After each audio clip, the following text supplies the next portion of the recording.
Barrister Asaduddin Owaisi साहब ने क्या ट्रिपल तलाक पे आपके लिए आवाज नहीं उठाई? सीए एनआरसी के जरिए जब इस मुल्क से आपको निकालने की बात हो रही थी तो क्या बैरिस्टर असदुद्दीन ओवैसी साहब ने आपकी आवाज नहीं उठाई?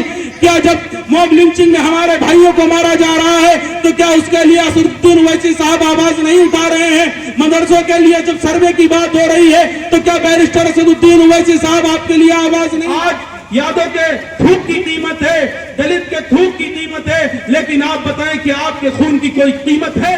भारत के अंदर सैकड़ों नहीं बल्कि हजारों दंगे फसादात कराकर मुसलमानों को मरवाने का काम कांग्रेस पार्टी के अंदर किया गया। कांग्रेस पार्टी के लोगों ने हम मुसलमानों को सिर्फ बर्बाद करने का काम किया। जब मुल्क आजाद हुआ था तो पुलिस फोर्स के अंदर मुसलमानों की तादाद 45% हुआ करती थी। मुसलमान आज की डेट पे सिर्फ 3% पुलिस फोर्स के अंदर रह गया है।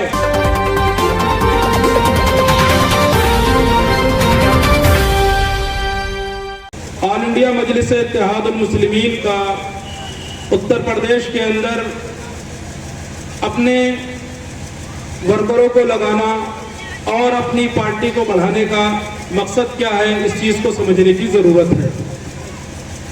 अभी तक हम मुल्क आजाद होने के बाद नाम निहाद सेकुलर जमातों को अपनी जमात मानते रहे, अपनी पार्टी मानते रहे और ये सोचते रहे कि ये पार्टियां हमको हमारे हक और हुकूक के लिए लड़ाई लड़ेंगी और हमको हक हुकूक इंसाफ दिलाने का काम करेंगे।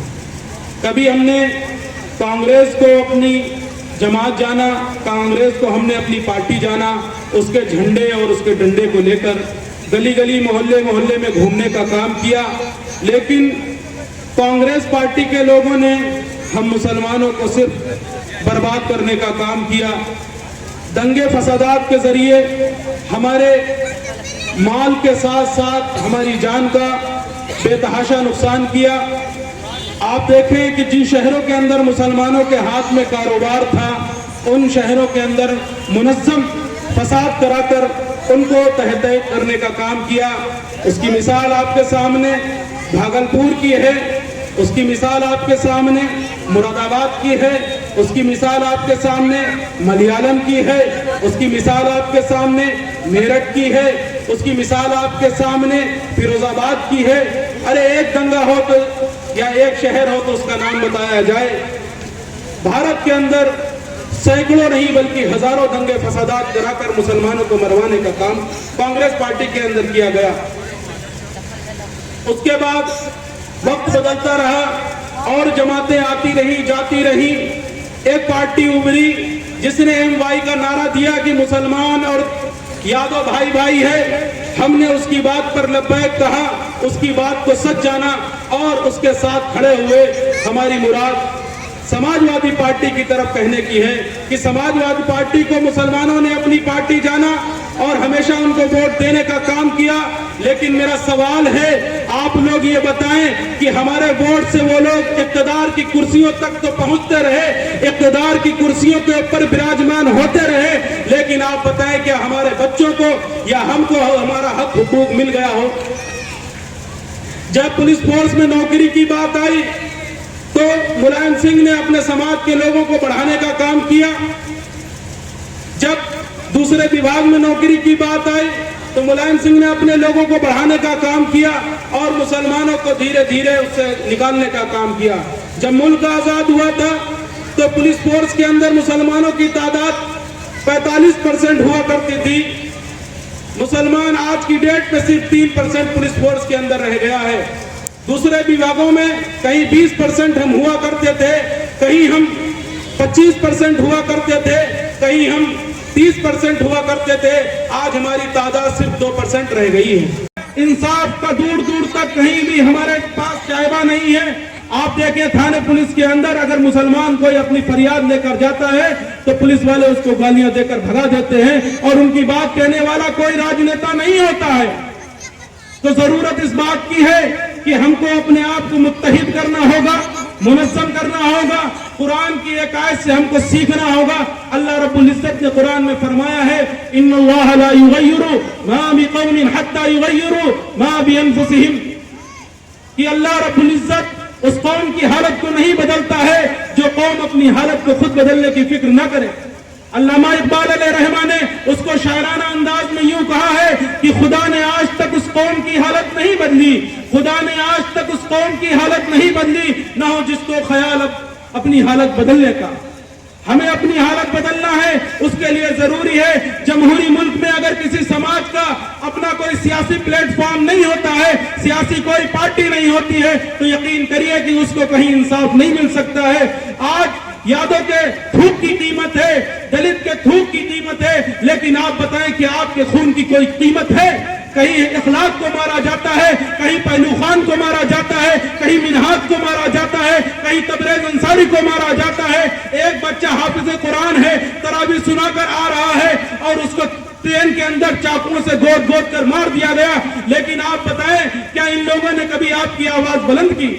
जब से ये बीजेपी की सरकार केंद्र के अंदर आई है, कहीं आपकी दाढ़ी को टारगेट किया जा रहा है, कहीं आपके बुर्के को टारगेट किया जा रहा है, कहीं मस्जिदों को टारगेट किया जा रहा है, मस्जिदों को टारगेट किया जा रहा है, खानकाहों को टारगेट किया जा रहा है, मदरसों को टारगेट किया जा रहा है। कभी अजान पर पाबंदी की बात हो रही है, कभी बुर्के पे पाबंदी की बात हो रही है, कभी आपकी शरीयत के अंदर मुदाखलत हो रही है। ट्रिपल तलाक के जरिए आपको पीछे ढकेलने का काम किया जा रहा है। मुसलमानों को गोया कि ये बावर कराया जा रहा है कि इस मुल्क के अंदर आप 2 नंबर के शहरी हैं, तो याद रखिए ये मुल्क हमारा था, हमारा है और हमारा ही रहेगा। जितना इस मुल्क के अंदर दूसरा ने पसीना बहाया है, अल्लाह गवाह है, उससे ज्यादा हमारे आबा व अजदाद ने इस मुल्क की आजादी के लिए उससे कहीं ज्यादा खून बहाने का काम किया है। आप देखें, कलियर की तरफ तो हम ही नजर आते हैं, लखनऊ की तरफ देखें तो हम ही नजर आते हैं, चले देवा की तरफ तो हम ही नजर आते हैं, चले कछौजा की तरफ तो हम ही नजर आते हैं, दारूल देवबंद भी हम ही ने बना के दिया है, तो अशरफिया भी हम ही ने बना कर दिया है। मेरे दोस्तों, आप बताइए कि लाल किले की पुरशिको इमारत किसने दी? क्या मुसलमान ने नहीं दी? ताजमहल की खूबसूरती किसने दी? क्या मुसलमान ने नहीं दी? क्या वीर अब्दुल हमीद हमारा भाई नहीं था? क्या ब्रिगेडियर उस्मान हमारा भाई नहीं था? क्या अजहरुद्दीन हमारा भाई नहीं था? क्या यूसुफ पठान, इरफान पठान हमारे भाई नहीं है? लेकिन उसके बावजूद इतनी सलाहियतों के हमको पीछे दिन पर दिन पीछे ढकेलने का काम किया जा रहा है। मेरे दोस्तों, आप सबको होश के नाखून लेना होंगे। क्या मुसलमान नमाज नहीं पढ़ रहे? क्या मुसलमान दरगाहों पर नहीं जा रहे? क्या मुसलमान जमातों में नहीं जा रहे? क्या मुसलमान काफिले नहीं निकाल ले? क्या मुसलमान इमाम का ताजिया नहीं उठा रहे? लेकिन उसके बावजूद भी मुसलमान हमेशा पीछे धकेलने का काम होता रहता है। मेरे दोस्तों, जरूरत इस बात की है कि हमने सियासी तौर से अपनी कोई पार्टी नहीं बनाई, इस वजह से ये हमारे साथ मसले मसाइल तमाम तरीके से खड़े होते जा रहे हैं। जरूरत इस बात की है कि आप लोग सियासी एक प्लेटफॉर्म तैयार करें और मुनज़्ज़म तरीके से अपने सियासी कायद बैरिस्टर असदुद्दीन ओवैसी साहब के हाथों को मजबूत करें। बैरिस्टर असदुद्दीन ओवैसी साहब ने क्या ट्रिपल तलाक पे आपके लिए आवाज नहीं उठाई? सीए एनआरसी के जरिए जब इस मुल्क से आपको निकालने की बात हो रही थी, तो क्या बैरिस्टर असदुद्दीन ओवैसी साहब ने आपकी आवाज नहीं उठाई?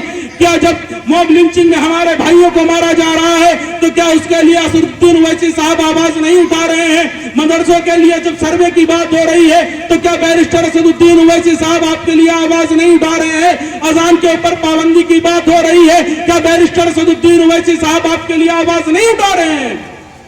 आवाज उठा रहे हैं ना, तो जरूरत इस बात की है कि उस आवाज को और मजबूती फराहम की जाए, उस आवाज को और मजबूत किया जाए, ताकि हम मुसलमानों को जो इस मुल्क के अंदर दलितों से बदतर जिंदगी गुजार रहे हैं, उनका हक हुकूक मिल सके। आज हमारे इलाके के अंदर कूड़े का ढेर, गंदगी के ढेर, जुए के अड्डे, शराब के अड्डे खुले हुए हैं। अरे जरूरत तो इस बात की है कि हमारे इलाकों के अंदर बैंकें खोली जाए, हमारे इलाकों के अंदर स्कूल और कॉलेजेस खोले जाए। ओवैसी साहब, आपकी आवाज है, आपके लिए कोई उनके अलावा भी कोई आवाज बुलंद कर रहा है तो बताएं। आपके लिए उनके अलावा कोई आवाज उठा रहा है तो बताएं। नहीं ना। जब बाबरी मस्जिद के ऊपर असदुद्दीन ओवैसी साहब बोलते हैं, दादरी के ऊपर असदुद्दीन ओवैसी साहब बोलते हैं, ट्रिपल तलाक के ऊपर असदुद्दीन ओवैसी साहब बोलते हैं, सीए एनआरसी के ऊपर असदुद्दीन ओवैसी साहब बोलते हैं, तो भैया वोट देने का भी उनको काम करने। इस बार तमाम लोगों से गुजारिश है कि इस बार अपने वार्ड से और मेयर से जो भी प्रत्याशी मजलिस इत्तेहादुल मुस्लिमीन का हो, यानी पतंग वाले खाने पर इस बार वोट देने का काम करें और मजलिस इत्तेहादुल मुस्लिमीन का जो मकसद है उसको समझें और लोगों को बताएं और तमाम लोगों को जोड़ने का काम करें। मैं बहुत बहुत शुक्रिया अदा करना चाहता हूं कि जिन लोगों ने इस प्रोग्राम को कामयाब बनाने के लिए यहाँ तक आए और इस प्रोग्राम को सजाया और संवारा। अस्सलाम वालेकुम व रहमतुल्लाह।